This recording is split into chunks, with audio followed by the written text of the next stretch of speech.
Here is your full, long, emotional YouTube-style story, smooth pacing, powerful hook, deep emotions, and perfect for a 40-minute narration.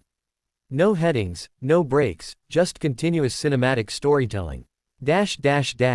Please, don't ignore this, the janitor whispered, clutching a crumpled sheet of paper that could save an entire company, or destroy it.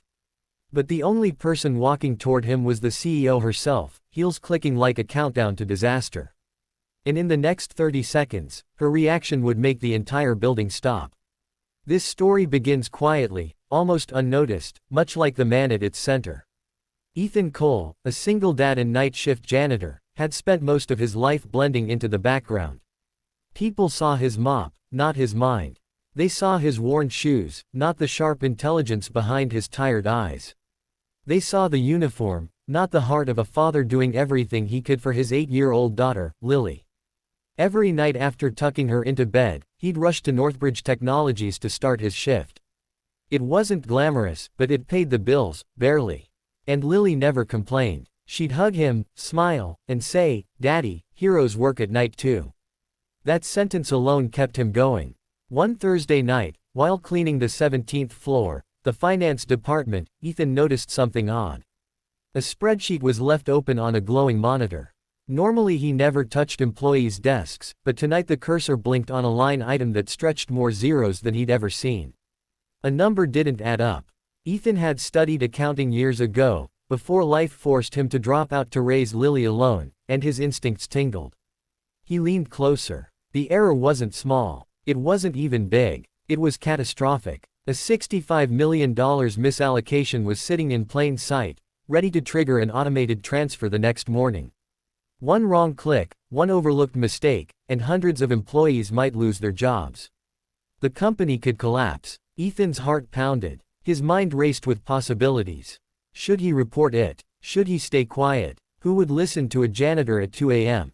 And if he said nothing, what would happen to Lily if the company went under? His daughter depended on his job, his insurance, his stability. He hesitated for a long moment before taking a breath and writing the details on paper, proof, calculations, notes. He didn't want to be accused of tampering with anything, so he left everything exactly as it was and waited for morning.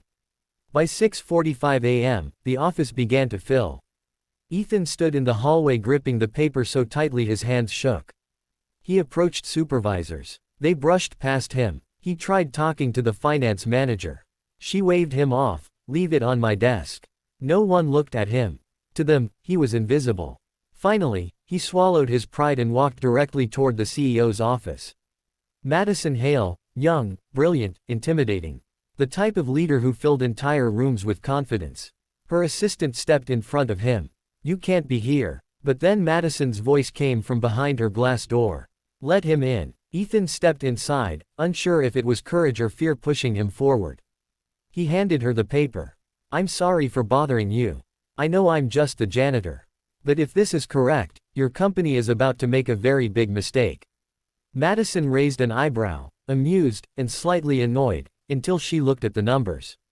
Her expression shifted instantly. Confusion, concern, then, shock. She typed rapidly, checking system logs, verifying the sequence that would execute the transfer. Silence swallowed the office. Then she stood from her chair so fast it screeched. "Who else knows about this?" "No one," Ethan said quietly. She ran a hand over her mouth, adrenaline flooding her eyes. "You just saved us. You saved everyone." Then she did something that made the entire building freeze. She stepped out of her office, raised her voice, and called every executive on the floor. "This man," she said, pointing to Ethan, "just prevented a $65 million disaster.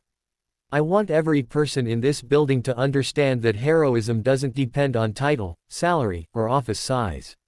The floor fell silent. People stared, first at her, then at him. Then the applause started. Slowly at first, then louder, then overwhelming. Ethan's face flushed with embarrassment, but a weight lifted from his soul. For the first time in years, someone saw him. But Madison wasn't finished. She invited him into a meeting room. A room so polished he felt like he shouldn't even breathe in it. "Sit," she said gently. "I need the story. How did you catch this?" He explained his background, his unfinished degree, how he worked nights so he could care for Lily during the day. She listened, really listened, her face softening as he spoke about losing his wife during childbirth, becoming both mother and father overnight, and sacrificing everything to keep Lily safe and smiling. By the end, Madison exhaled deeply. "Ethan, you don't belong holding a mop. You belong in an accounting department."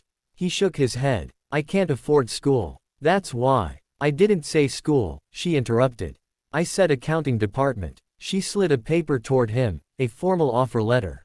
Senior financial analyst trainee. Full salary. Full benefits. Daytime schedule. And an education sponsorship if he ever wanted it. His breath caught in his throat. I don't know what to say." "You already said it," she smiled. "You said it the moment you cared enough to save people who didn't even notice you." When he got home that evening, Lily ran to him, hugging his legs. "Daddy, you're home early. Why are you smiling so big?" He knelt beside her. "Because heroes don't always work at night anymore. They spent the evening celebrating with cheap ice cream, dancing in their tiny kitchen like it was the grandest ballroom in the world." And for the first time in a long time, Ethan felt like the future wasn't a burden he had to drag, but a blessing he finally deserved. Weeks passed. Ethan excelled in his new role.